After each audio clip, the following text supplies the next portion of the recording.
go check it out. Just waiting for a thumbs up from the team, and then we can get into it. Lag. Come on, the lag. We'll assume that it's working. So first of all, Lucas Ridley is went through his kind of things that he's done, and my favorites are the Avengers. He's worked on Aladdin and a lot of the Lego shorts. You directed as well as that for some of those as well? Yeah, I've probably done 10 or 12 Lego shorts. One was a Star Wars one is a Duplo one that I think is probably ingrained in a lot of parents' brains because it's a song and it has 72 million views or something right now. If you look it up on YouTube. I love the Lego I just love what they did with Lego, and they made this lovely kids / adults getting the humor. There's this lovely... Yeah, it's a great sandbox of everything, right? I mean, it's like a blank canvas, especially all the franchises they have, and it's awesome. But so, describe what, other than an instructor, which we know from bringing a laptop, how would you describe what you do, and what are you up to at the moment in the animation industry? You seem to be doing something different every time I chat. Yeah. So for the last 10 years, I've been a professional animator for studios, mostly commercial, film, and games. And so to your point, the industry itself, you bounce around a lot because most contracts are project-based. So, when a film is made, you're hired for that film. And then once the film's done, it's depending on their scheduling, you may need to take a break or find another gig before you come back to that studio, so there can be a lot of moving around with that. So I've physically been in Vancouver, San Francisco, LA, and I'm currently in London. And that's one of the benefits to me I like, is that I actually get to travel, kind of get paid to travel a little bit. That could also be a downside to a lot of people who have a family. So there's a bit of a toss up, but you can kind of stay in one place if you really want to. LA is a great example of, there's so many studios around there and which I had stayed there for a few years. So you can make it happen even if you're kind of a family person. But yeah, so I've been bouncing around between studios working on all that kind of stuff, and recently worked on, I can say, the Suicide Squad Awesome. Video game. And then I can't say what I'm working on right now, but I'm working on films. Awesome. Mainly for visual effects. I love that. It's like some mystique. You could be an animator and a secret spy. I can't tell you. I have to kill you. I know, right? Stuff gets pretty sensitive. There's so many leaks these days and everything. Loose lips sink ships, or whatever the saying is. So you got there. Yeah. People that are watching, this is live, so do throw in your comments in the Facebook comments or in the YouTube live chat, and they will get passed on to us. So I've got some questions to get us started, but you throw them in there for Lucas. Just to kind of scope out this live stream, it's aimed at people new to it. Some people that might be just getting started, thinking about getting started. Maybe you've done the course on Bring Your Laptop, the animation for beginners, and just really interested in the industry from somebody who's, like Lucas, who's been in there a long time. And that was a really good point you started with. It's kind of down my list of questions, but the breaks in between, let's say that, is it detrimental, or is it, let's say that, what are the breaks like on average? Are you off for a week? Are you off for a month? Are you off for 6 months? And can you survive that? Or do you have to eat pot noodles for a bit of it and then lobster the rest? How does it work? Yeah, I think it's different for everybody. For me, I've never had a break in 10 years. So, when the contract is going to be ending, so you're already applying for the next gig. And people know that's how it's done in the industry. So they expect, a certain amount of availability or leeway in when you're available. If you're applying now, maybe you're not available for a few months. In Europe, I know it's especially different because it could be months of notice before you can leave a job. Even if you're in the middle of a contract, and your contract, it might say, you can leave, but you still have to give notice. And in the United States and Canada, it's typically 2 weeks, but in Europe and some other countries, it can be up to, a month, 2 months, 3 months. Gotcha. Yeah. But it can be an advantage if you plan for that and you're like, you know what, I'm going to say I'm unavailable. I want to take a month off. And so I know people that do that, and it can be up to you, how you want to use that. That's what I enjoyed about being a freelance designer. I worked at an agency and they were like, are you available? And you're like, no. You don't have to explain why, you're just not available. Because I'm in Croatia, like spending the money that I, earned in the last job. So yeah, that was one of the perks. 100%. And I mean, it might be worth saying, like, I took 8 months off once to start a side business. And when I chose to do that, I thought, oh my gosh, people are going to be like, where have you been for 8 months? You're out of, pocket. You don't know animation anymore. And like, no one noticed or cared. It was 8 months, So you're going to be good, but not good that you're not good enough. You missed. I like that. So you need to be like in the top percentile, but not right at the top where people wonder where you went. Yeah. Okay. And one of my confusions for me personally is I dabble with a bit of motion graphics. I wouldn't say I'm a motion graphics designer, but I do enough of it to capably be able to teach software and produce stuff. But I get a bit confused about VFX versus animation versus motion graphics. Like, what are the different parts in your world? And can you briefly describe them? Just so there's people that maybe, they might enjoy a part of it, but not know the term that they need to chase. Yeah, 100%. And I think that's a lot of challenge at the beginning. You don't know what you don't know. And like, you see ads or movies and you think, I want to do that, but you don't even know what that is called. And, a great example is saying, a critique of a movie and saying the animation is off. What really they're talking about is the rendering and the lighting. And that actually has nothing to do with the animation, right? So animation is making things move, and rendering and, color studies and all that kind of stuff that's all different. Art direction, that's a totally different role. So animation is specifically just making this thing move from here to there in an interesting way. And whether it's motion graphics in the terms of like an abstract thing or an infographic or, something like that, versus a character who needs to convey emotion or an action sequence and go through a scene, or even animating cameras to look believable. Or ships flying through the air, all kinds of, everything, right? Almost everything moves. If the wind's blowing hard enough, everything moves, or if it's falling. So you have to kind of know physics and basically around animation. And there is the common knowledge of these 12 principles of animation, which is what the course I taught goes through, because that's the starting point for any new animator to kind of get their feet wet in that. What about something like VFX? Like, what would you be doing there? Like, what would that industry? Just by the term visual effects, it means that it is a part of the real world. Meaning, visual effects is combining plates with CG elements, right? So when I say plates, I mean filmed footage. So just by the nature of that, the animation style is different because it needs to fit in that plate. So it needs to look more photoreal, believable in terms of the motion itself. There's things that go off the rails that are obviously off the rails of that, meaning like Roger Rabbit, or there was that new Tom and Jerry movie where you have cartoon characters in visual effects plates. So there can be, kind of going, you're kind of being obvious about what you're doing rather than kind of trying to make it believable. You're trying to believable and that's the surreal. For. Okay, exceptions to the rule. That's but by that term, you're saying visual. So once you start on that path, it can be kind of hard to go off that path, because then you start doing that work, and then that's what's on your reel, and then people are like, oh, you're that guy. You animate lions or you animate robots. So it'd be hard to go into what's called feature. The opposite of that would be, not the opposite, but the counterpart would be feature animated film. So that would be like Pixar, Disney, DreamWorks. So the whole thing is animated in all CG. And so that can be a bit of a different style. Cool. I've got a question in live from Vic. Does Lucas have an agent that helps him find work, or do you do it on your own?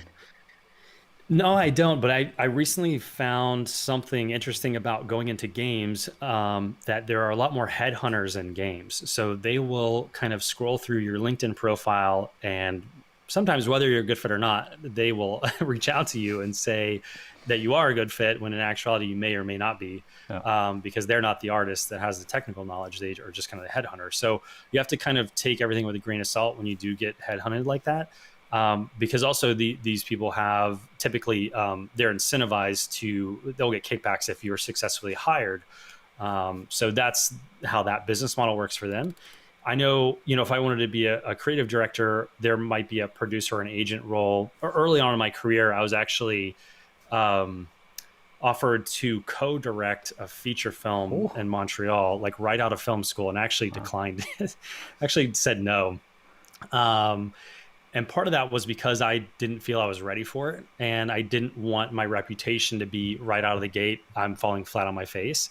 And so that was an agent. Agents are more in the commercial world, because those project cycles are pretty quick and they have those connections. But when you're working in film, you're not really represented as an animator. And the closest that comes to is that headhunter example for games. Cool. And I've got a question from Rosie. I think it kind of more for me, like, so UI UX designer, beginners, is it important for animation? So I'm not sure how much you know about UI UX, but I'll throw in my 2 cents here is not much. You need to know like micro interactions. And the funny thing about it is the course that Lucas did, I have been doing stuff because I've seen it and I've copied it. But if you go and watch that course, it will give you so much, even when you can give so much life to a button, seems inanimate, but you can communicate a lot through a lot of the principles that, through that thing. It's amazing how much that I just kind of faked and copied through those principles are principles whether you're UX designer and you want to animate things or whether you want to do Roger Rabbit. I don't know. What do you feel? I think it's all about communication through motion, right? It's like if you look at, everyone has a phone. There's always some interactive thing that they're doing on their phone that's going to say, this means to wait. This means to go to the next thing, and if it's animated, it's just that much more appealing. And it also can indicate different things and change, depending on the interaction itself. And I've had a few interviews with companies like Snapchat and Apple. I was actually up for a job at Apple, but it wasn't for like UI stuff. But I know that realm just a little bit, but yeah. Cool. Potential Pictures Inc. Have asked a question. They started their animation journey during COVID. Biggest challenge so far is pricing projects for clients. Any advice and comments? Or comments? Yeah, it's always a challenge, especially if you're starting from scratch and not really aware. These days, typically, it's hard.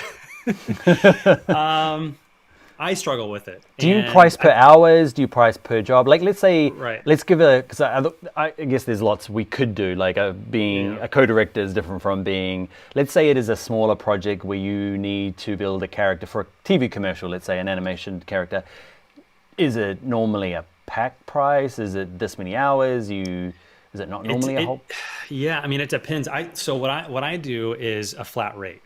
I don't want to do per hour and worry about, counting hours and, I don't deal with that. I want to have a discussion and understand what the project is, to make that pitch, an educated pitch, and lay out exactly what I do, give examples of how I can do it, and maybe similar styles, maybe have a mood board if I don't have exact examples in my own reel.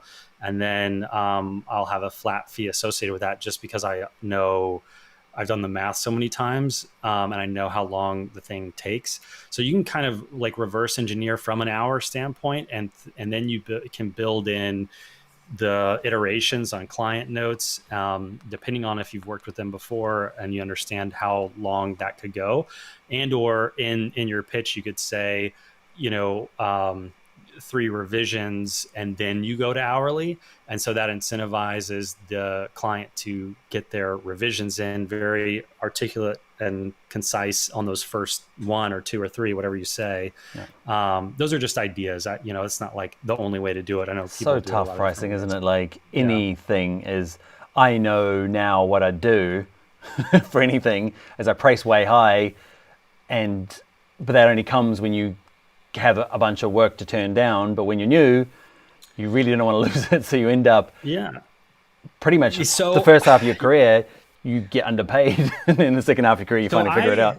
Exactly. So I went broke. I've done the whole spectrum of stuff. So I start same spot that this person's in, and I priced myself out, right? I was doing projects for like $800 or something crazy. And it was like, it took so long, and my time was taken up so long that I couldn't do other things. And then I'm just pitching so low to get the project, that's unsustainable. And then I'm just broke. What was the point of ever pitching that low? Because it was never sustainable in the first place. So maybe you're doing that to get stuff for a reel, but you have to very quickly get out of that. Otherwise, you're going to drive yourself broke. And you're also just driving down the ecosystem anyways. That's unsustainable for everybody. So, I went broke the first time. And so I've learned the hard way. You can also just kind of reverse engineer stuff. I would say go on Glassdoor, see what people are hiring for. Say, you need this many animators for this many days. Kind of do the math, because you could see other commercial studios, maybe hypothetically, who are pitching a project like that. What would they charge? What are they paying their artists? And then you can build all these contingencies into that. That's it. Whatever you end up doing, make sure there's contingencies, because any sort of creative job, there'll be very few of them will end up under time, and most of them will end up overtime. And if you've got the squishy room for that, then it's a fun experience. But when you're both trying to scrape back hours, it doesn't end well. I've got another one from Hadad Wasalam. What is the thing that will differentiate between two animators? I mean, that's a really good question. You've got two people coming to you, same education, same amount of hours, experience. What are some of the key things that you look for if you're hiring? Interesting choices. So everyone should be able to animate a walk, if we're talking about character animation. Yep. There's pretty basic, exercises that you should be able to demonstrate you understand body mechanics and those types of things. But where you can differentiate yourself is having interesting choices. And what I mean by that is, instead of just someone, getting up from a chair, give them a reason. Why are they getting up from a chair? And create some context around it, and make very specific choices on those acting decisions. So it's not just a body mechanics exercise. Now it's almost an acting pantomime performance. And that's where you can really elevate, because a lot of people can do the body mechanics, and then not a lot of people can also switch gears and have those creative decisions on top of that, and then plus those kinds of exercises in an interesting way. That's it, because they're not going to hire you to make a person walk. They're going to try and be telling a story and need you to help them with that storytelling, right? And it doesn't have to not be all the time, but they want to know that you're a very thoughtful person, right? Gotcha. Even if I'm hiring you to do X, Y, Z, and I'm going to tell you exactly what to do, I want to know that that's a thoughtful person, and that's if all I'm seeing is a demo reel, to me that's conveyed in those interesting choices that you are very thoughtful. Gotcha. Cool. Software question. From Masha Shahiran? What software do you use mostly? There's a bunch listed there, but what are the big players, and what are the ones that you particularly use, or at least the industry uses? Yeah. So in the industry, I've used Autodesk Maya almost exclusively for 10 years.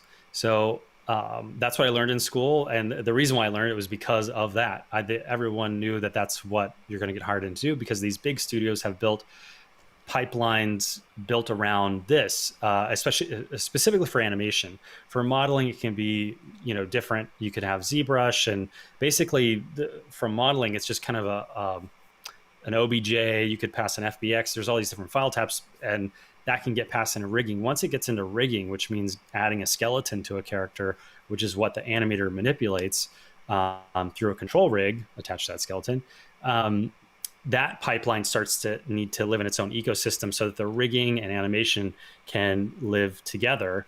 And so typically that's why the rigging is done in Maya, which also means the animation needs to be done in Maya.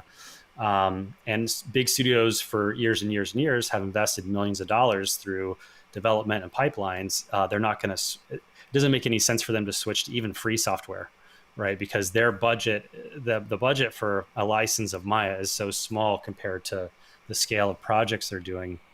Having something free like Blender, which is amazing, they'd have to redo millions of dollars of pipeline work to get that to work. And that's so basically Maya in your kind of world of character animation. That's it. If you don't do that, you really need to get into that to do it, right? Yeah, I mean, there's studios like DreamWorks and Pixar have their own kind of version of that. So I mean, there's examples of big studios going slightly off of that, but that's basically the industry standard when it comes to being an animator. Yeah. In my world of visual effects and commercials. I mean, if I had seen animators next to me using something else, I would tell you, but that's not what's happening. Oh, this is the good advice. Like, how would something like how does After Effects fit in the pipeline or workflow? Does it fit in with anything that you do, or does it have its place? Where does it have its place? Yeah, it has when I've worked at commercial places. So that can be a very quick way to get into compositing and or just do, I've done full animated pieces for like MeUndies.com. I did all After Effects commercial for them, which was really fun. So, I mean, I've animated in there exclusively as well, but that's a lot more of the commercial side. I think I can't really speak really to TV, like 2D animation for TV and film, because I haven't done that work. But I know there's like TV Paint and is one of the main ones. But yeah, I'm not the pro on that, so I would refer people to Google. Question from Tay: how important is the Unreal Engine 5 release? I don't really know what that means. I know what it is, but like, is it a big deal? Yeah, it's a big deal, and everything is moving real time, in my opinion, or it's eventually will, because of just speed. And going back to like, pricing your own projects, these big studios have to do that as well. And so they're pricing on time to an extent, right? And so if you can do things faster, then you can be more competitive in the marketplace. And so as real time becomes more viable for larger studios, that's definitely going to be a need to Can you explain real time? I don't really understand. I kind of know what you're getting about. I don't know enough about Unreal. Sure. Yeah, I mean, the easiest example would be like if you're playing a video game, like that's real time, right? Like you don't have to wait like for a frame to render to go to the next, frame of the animation. Everything's happening in that moment, hopefully 60 frames per second if you're playing a video game, or in film, we just need, 24 to 30 if it's TV maybe. So that pipeline, getting animation and rigs and characters into a real-time pipeline could mean a lot quicker turnarounds for clients, and the quality could be a lot higher at an earlier stage. So you're not having to say, hey, this is gray shaded and it doesn't have any textures yet. Where if you popped it in Unreal, maybe you could apply like tileable textures and it could look a little prettier to a client who maybe isn't familiar with that pipeline, doesn't know what any of what I just said. The client just wants to see the pretty pictures. And so if you can do that sooner, you can be more competitive and quicker. And so I think it's going that way. It's there's still some tools and things that are a bit slow on that side, but yeah, it's very exciting. Okay. And what do you think of Adobe's purchase of, it's kind of it's announced its 3D kind of suite, right? What are the three? There's Surface, there's two other parts to it. What else have they got in there? I forget what they call it, but it's like this, I want to say Studio, but that's not it. Yeah. There's those ones. In the industry, like how well do you, like, what do you think those are aimed? Who are those tools aimed at? Because like we're bringing a laptop here, we're a little fanboyish about Adobe. So how do they seem as quality tools, and who do you see you getting the most benefit out of using them? Yeah, I've dabbled in them a little bit. I mean, to me, it's like product design is what it's for, or advertising, like still images. Because I mean, there's still no animation component from what I can tell to it. So I think it'd be a lot more for the commercial side of things and for print and product design. It's more they've done those Dimension, but what is it, Surface? I'm Googling it while we're looking. Is it Surface? Yeah, I think that's the one I was trying to call Studio. Substance, Painter. Oh, there's 3D, Painter, Sampler. Yeah, the texturing. The texturing stuff is that is kind of mainstream, a pro thing in the ecosystem that I work in. And like I said, similar to modeling, same thing with texturing. If you can, it doesn't really matter what program you texture something in, because all you're outputting is just, let's just say a JPEG for easy example. Yep. If you're exporting a JPEG, it doesn't matter where that came from, right? So the tool that made it, if it can do the job, it can. So it's not until you get into the character rigging before things become a little bit unpickable. Exactly. Whereas before that, you can use different tools. That's good to know. Yeah. Awesome. They've got some cool stuff. Modeler, designer. I need to get more. I need excuse to start using 3D more. Cinema 4D I keep going back to. And how does Cinema 4D fare? I used it when I was working at agencies to do commercials or video ads. It was just small 30-second-y things. Yeah. Is that, I don't know. How does Cinema 4D work? Yeah, they're a big player in the commercial side of things. I don't know a lot of productions that use them for film or games even.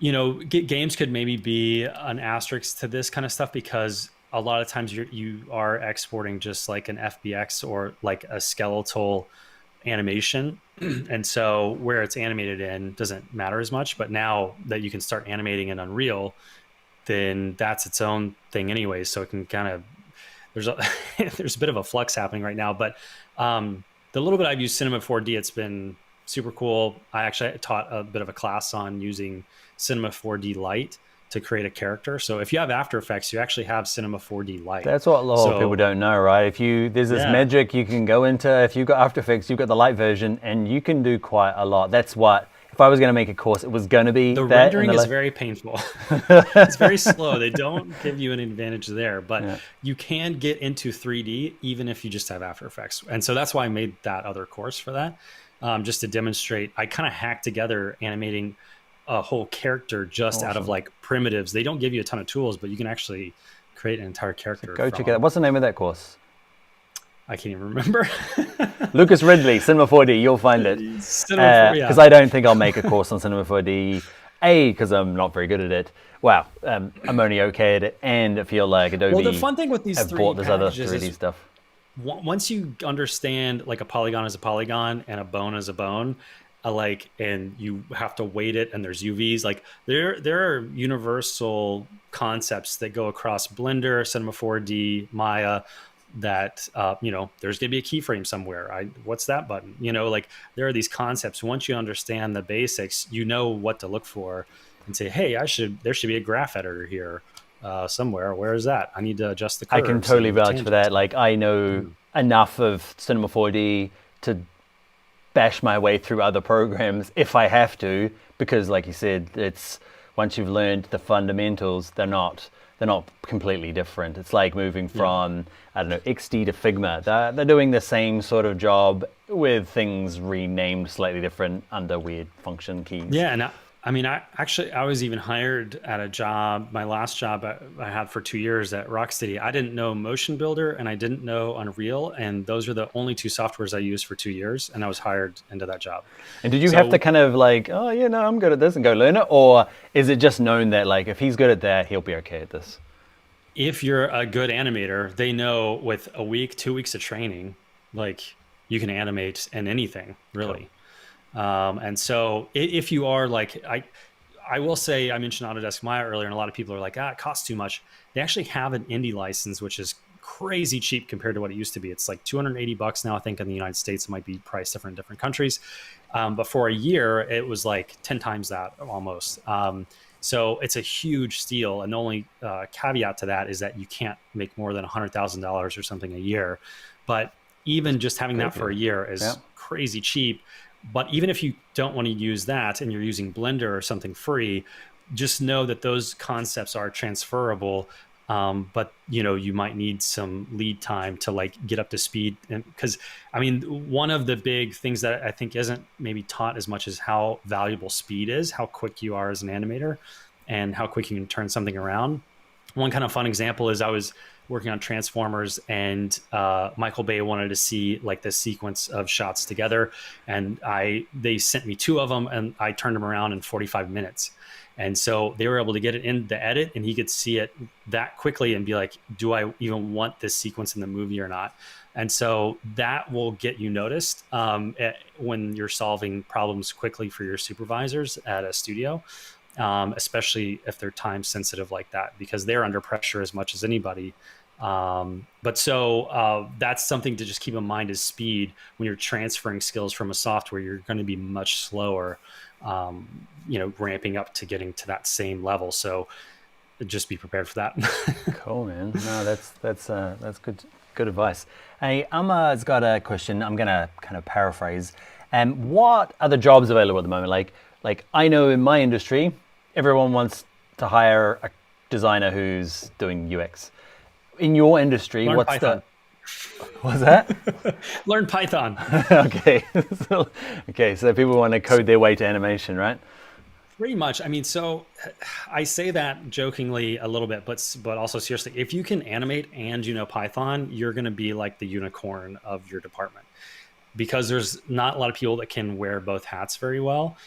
And especially with things moving in real time into Unreal and other packages, there's a lot of animation tools that need to be built that aren't there yet.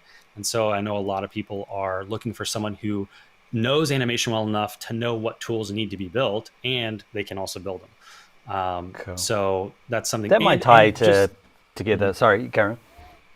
I was just going to say, I mean, I know just a little bit of Python, and I've thought about teaching like Python for animators class. And it's helped me immensely, just knowing, something that I could probably teach someone in an hour has helped me a lot with repetitive tasks in animation, because a lot of animation is can be organizing. And if you go watch a movie and go count how many characters in a movie, someone had to animate every single one of those. And so there can be a lot of repetitive tasks when you're doing the same thing for a lot of characters, and knowing something like Python can be very helpful. I think there's going to be a lot of people out there who do have that crossover. Like, I'm definitely a creative person who knows enough about web design, the basic kind of markup, and I can copy and paste some of the JavaScript, but it makes me so much better designer and more hireable. But there'll be a bunch of people the other side who aren't, let's say, as creative, but understand it enough to be able to build out this other stuff. And I don't think anybody can do both sides either. Yeah, the unicorn is for a purpose, right? It's hard to be both, good at both. Exactly right. You got to love one or the other. Yeah, it is time consuming thing to do. You definitely want to, I wouldn't try to do both at the same time. Like, get good at animating, and then try to, if you have time, which not a lot of people do once they start working in animation, then maybe try to add on some Python learning stuff like I've done. And that it can be very, very helpful. Yeah. Cool. But yeah, to the hireable thing, people are hiring. Like, animation isn't going anywhere. Like, it's only, like in the UK specifically, it's actually designated as like an under served job. Like, there's a lack of animators, whatever the word I'm trying to use. There's a lack of animators in the United Kingdom. And that's goes into the visa process, right? So I can't remember if that's designated in the US. I think it's just like a skilled worker or something, because I'm an American, so I haven't had to do that process. But people need animators, and they need good animators.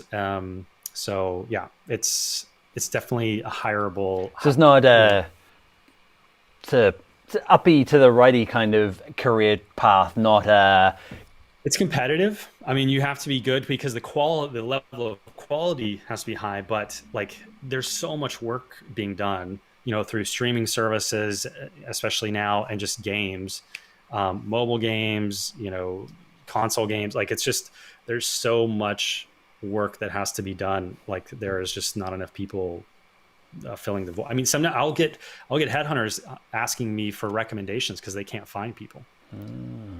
Yeah. Cool. That is a good sign of the industry.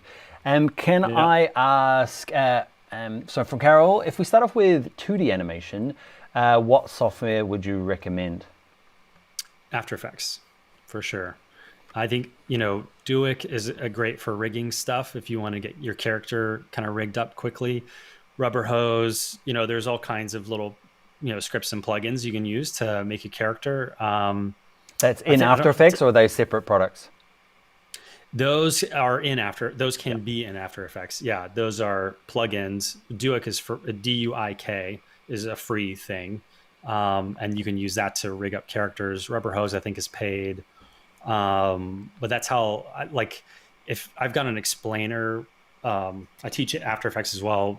And so I have an explainer course where I teach how to make a little character in that, in After Effects. So, I mean, that's how I got started. I got started teaching myself Photoshop, Premiere. And then I was like, After Effects is the video version of Photoshop. And then I was like, ooh, I want to learn 3D. So that is kind of the gateway drug for me, at least, to where I got. And Taylor's question is, where do you see the future of animation heading? I hear a lot about 3D mock-ups for retail production products. And I'm going to throw in VR, Adobe are pushing it. I don't know. How do you see the animation industry heading?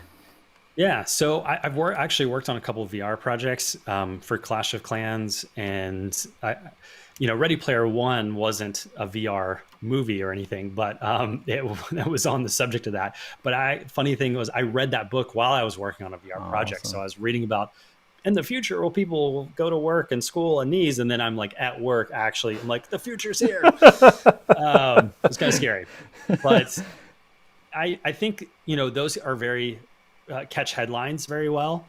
The reality is the scope of the work that's being done that's in that realm is fairly small still, and I think there's also the obvious hurdle for adoption for that is hardware and people's just physical ability to be able to. Not everyone wants to go on a roller coaster, right?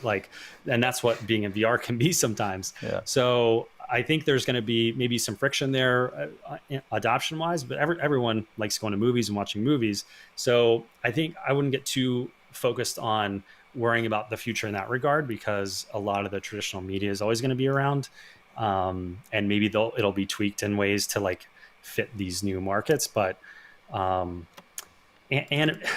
that's the one cool thing about animation is it doesn't matter. Because knowing that skill, it's so transferable. Just point me in the direction of the new technology and I can probably animate in it. It doesn't matter because I know those foundational principles and I can apply them in any software.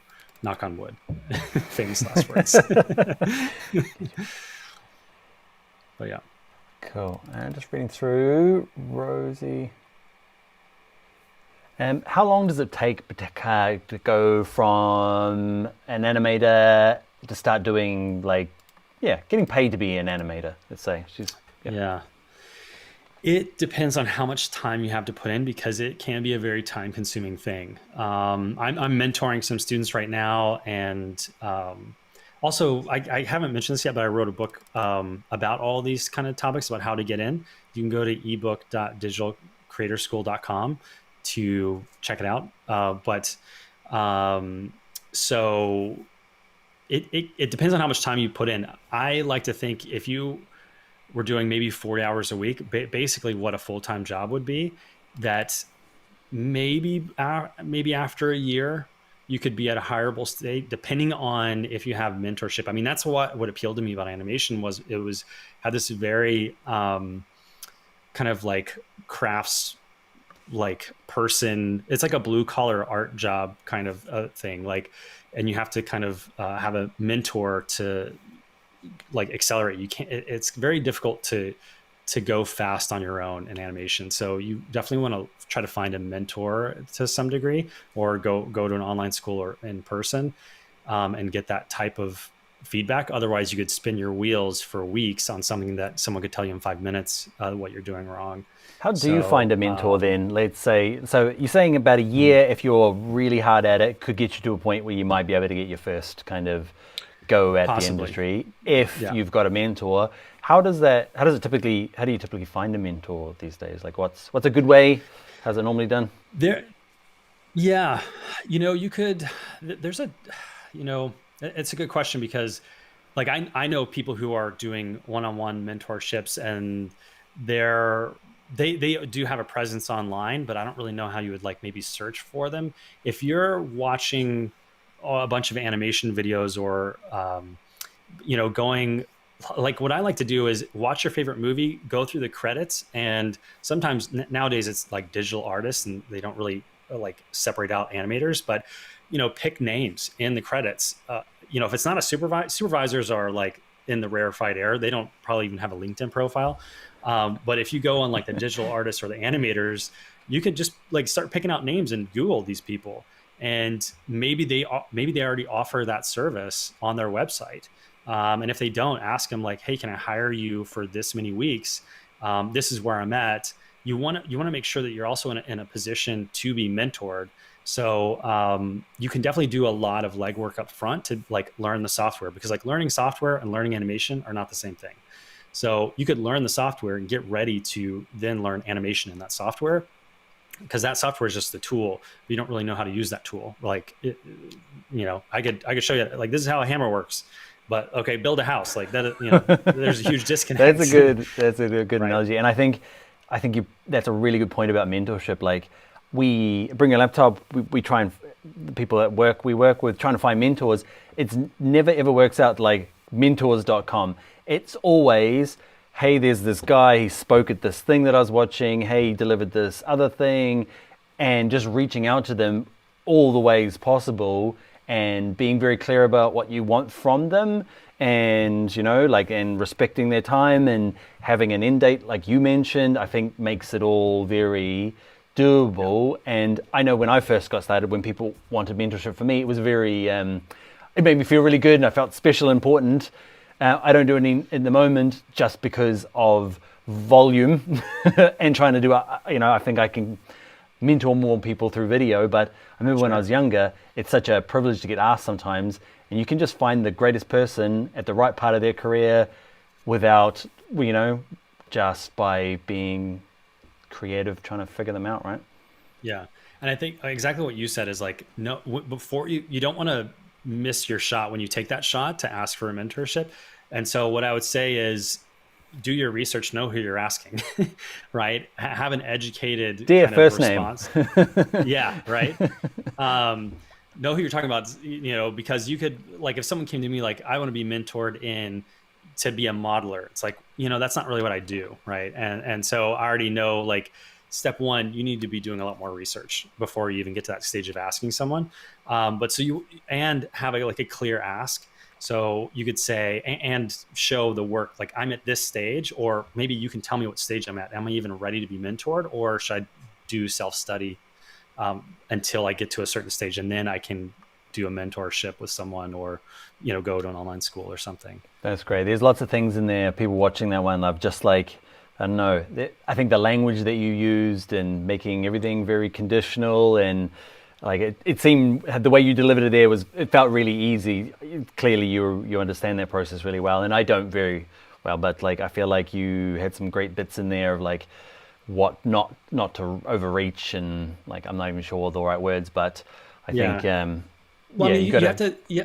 I mean, you have to expect, because I'll get a lot of different age ranges, right? Because I don't know even the age of the person emailing me. I don't, it could be a 12-year-old, it could be a 40-year-old. I have no idea. So some of the times I think, oh, maybe this is just like a younger person who isn't like aware of this kind of a professional like space. That obviously I'm a working animator, so that means I'm at least working 40 hours a week. I have very little free time, and to understand like where this would maybe fit in, and just like respecting that space and understanding what your ask is, and that that's most likely going to be like a paid service if I'm like giving up free time, because in reality that's going to be my overtime, which in the United States at least that's like time and a half. So like I'm not it just doesn't make sense to do that for free. But I'm doing that's also like back to your point why I do the recorded stuff, because it's like, how can I help as many people with the free time I do have? And that's why I've been doing the recorded stuff. But I have been asked the mentorship stuff, and that's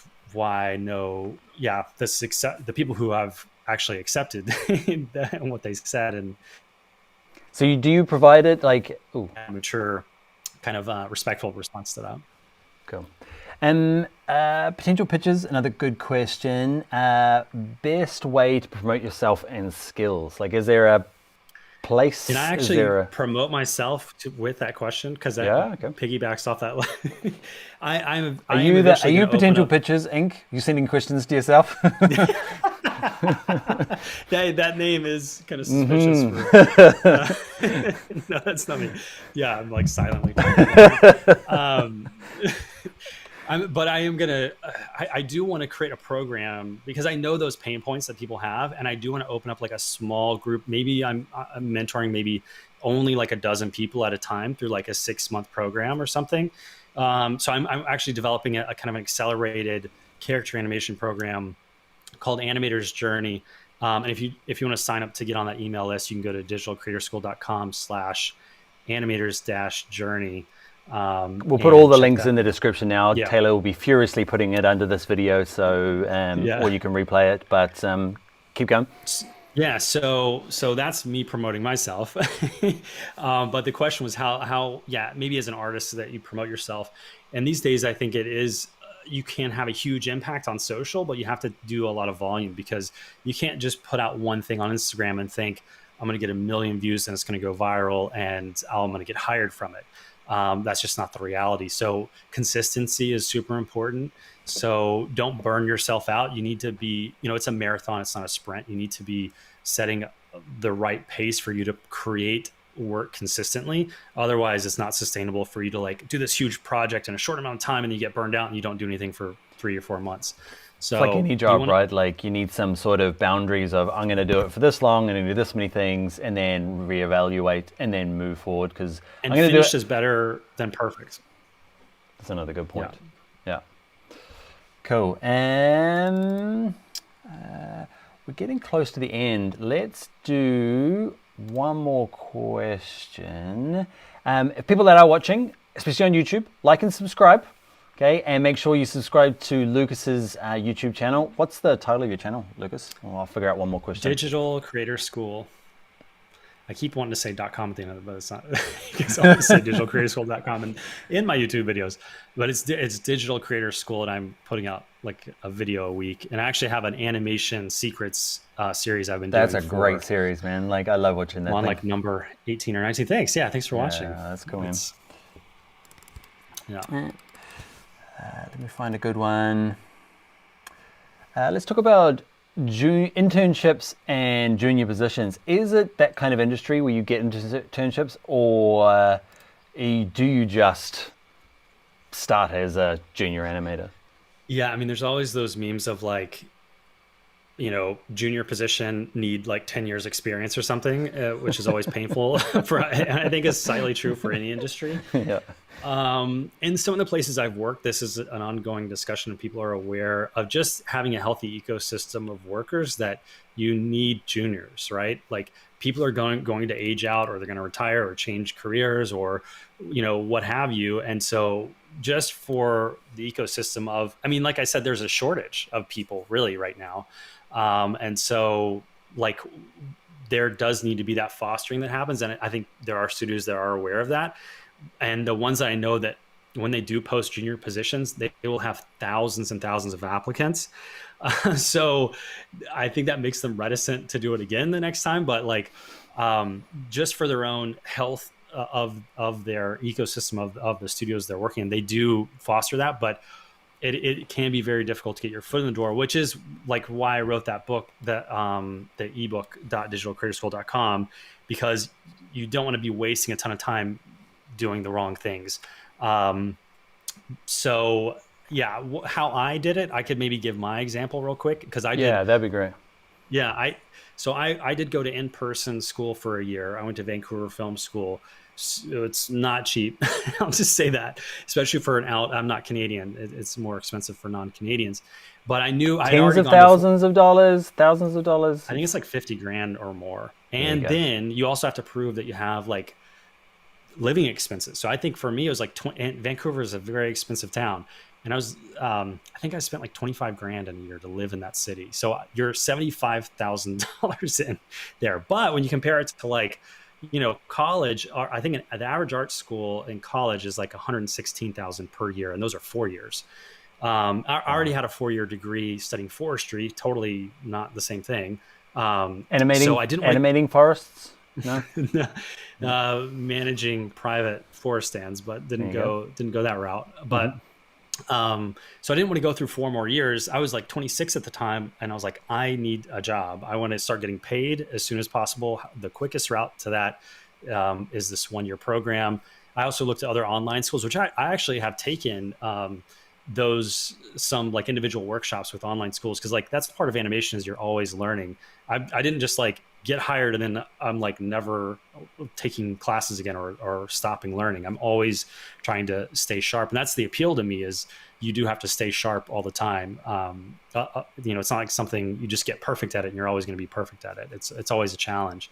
But so after that 1-year program, I was listening to an NPR thing and heard of these guys who were doing this like kind of wild ecosystem, build a village out of one machine thing. They were like concepting out this stuff, but they also directed commercials for companies like AT&T and stuff. And they were doing all this cool stuff. So I was like, oh man, maybe they need animators. They kind of married like their ecological interests with animation. They did a music video for Bjork. They do all this cool stuff. So I had that kind of advantage where I had that background. I could kind of speak to that and on a personal level of those same interests. And it took months. I actually write about this in the book. I actually have those exact emails that I wrote that got me hired in that book. But so through that process, it took months and months of emailing, and I got hired, but I took the job knowing the next play was going to be that I was working with a CG supervisor from another studio. So this other person they had hired to come in, I was going to be sitting right next to him. And I've been applying to that studio for months and months and never heard anything. And at the end of that contract, I didn't have to ask him. He was like, "What are you doing next?" And I was like, "Looking for work." And he said, "Let me make a phone call." And I got my next job. That is like, there is so much of like the questions that I end up asking on live stream is like, how do we get it? And like, you've got the kind of traditional ways. Anybody that I meet, it never seems to be that way. It's some sort of random connection, and you need to do what you do and go out and find you need to dig around, because it's not going to be just sitting there. You've got to go and find it. And exactly. And like, there's places that maybe I could work for that it's not the right time. So if you're not standing by the door when it opens, you can't get in. So you need to be standing there. Like you need to be like looking at the space and being aware of who's hiring, and always being on those pages and seeing when they're first listed, and be immediately applying as soon as a new job is posted, because they're going to get flooded and you want to be at the top of that stack. And if you're not paying attention to that stuff, you're going to be at the bottom of the stack, and it'll be an old job and they're not even hiring for it anymore. So I always feel like it's never a clear path, and you've got to kind of muck around with lots of different options, because, in retrospect, you'd be like, oh yeah, that's how I did it. But at the time, you're like, this is a big waste of time. This also feels like a big waste of time. But one of those hundreds of wasted times are going to be the key waste of time. That was the proper one. But you have to do the other 100 of them. Emails. I mean, I've been not hired more than I've been hired. And I've been working for 10 years and I've never had a gap. So like, that's how much I'm applying to stuff, even as a professional animator, when I know my contract is up. And it's not because I don't think I'm not good enough to work at certain places or whatever. It's that it could be a scheduling thing, or they already have someone, or who knows, like they need someone tomorrow and I'm not available for 3. Like, there's too many variables for you to control, but the only thing you control is how much you're applying, and it doesn't cost anything to apply. So you need to really be like putting yourself out there. Don't be annoying the same person over and over. Don't get on LinkedIn and just like be badgering someone. You want to be professional. I would wait months in between I would contacting people, right? Like there's an etiquette and a way to do it, but you want to like stay on top of it. Okay. All right, Lucas Ridley, thank you so much for taking the time to share your knowledge with me and the Bring Your Laptop crew. Yeah, thanks for being along. Thanks for having me. I appreciate it. This has been really fun. Everybody, like and subscribe to the video. If you haven't done it already, Lucas Ridley's course called Animation for Beginners is on Bring Your Laptop now. Lucas, as you've heard, has lots of other courses, so check out digitalcreatorschool.com. Have I got that right? Yeah. And your book sounds really interesting. So where was the book again? ebook.digitalcreatorschool.com. Cool. So the links to those will be in the description. Best social media to hunt you and track you down on? I'm on Instagram a lot, Digital Creator School again for there, and Twitter, Lucas Ridley, and Digital Creator School. Yeah. Perfect. All right, Lucas, we'll call that a wrap. Thank you so much for your time tonight. Goodbye, everybody.